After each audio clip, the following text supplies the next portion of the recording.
இது ஒன்று இருந்தால் போதும், லஞ்ச் வந்து நம்ம சாப்பிட்டு முடிச்சிடலாம். அந்தளவுக்கு வந்து டேஸ்ட்டு சூப்பராக இருக்கும். அதுக்கு வந்து ஒரு ஜாரில் ஒரு கைப்பிடி அளவு சின்ன வெங்காயம் எடுத்துக்கலாம். 2 துண்டு வந்து இஞ்சி எடுத்துக்கலாம். இஞ்சியுடைய வாசனை தூக்கலாக இருக்குது இந்த துவையலில். காரத்துக்கு தேவையான அளவு 4 காஞ்ச மிளகாய் போட்டுக்கிறேன். 2 கொத்து கருவேப்பிலை ஃப்ரெஷ்ஷாக சேர்த்திக்கலாம்.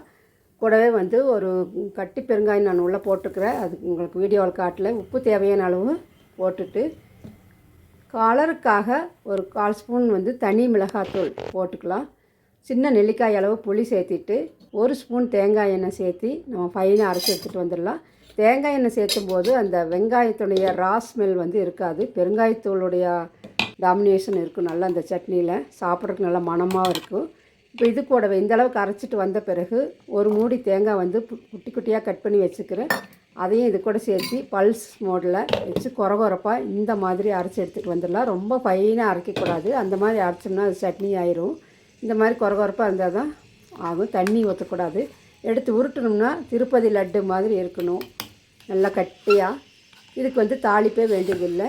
இந்த சட்னி கூட வந்து நம்ம சுட சுட சாதம் வச்சு சாப்பிட்டுட்டு 1 கப்பு தயிர் வச்சு சாப்பிட்டோம்னா அவ்வளோ நல்லாயிருக்கும். ரசம் சாதம் தயிர் சாதத்து கூட வச்சு சாப்பிட்றதுக்கு அருமையாக இருக்கும்.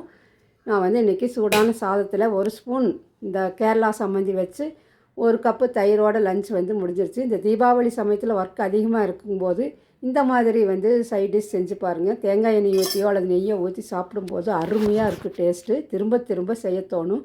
நீங்களும் ஒரு தடவை ட்ரை பண்ணி பாருங்கள். தேங்க்யூ.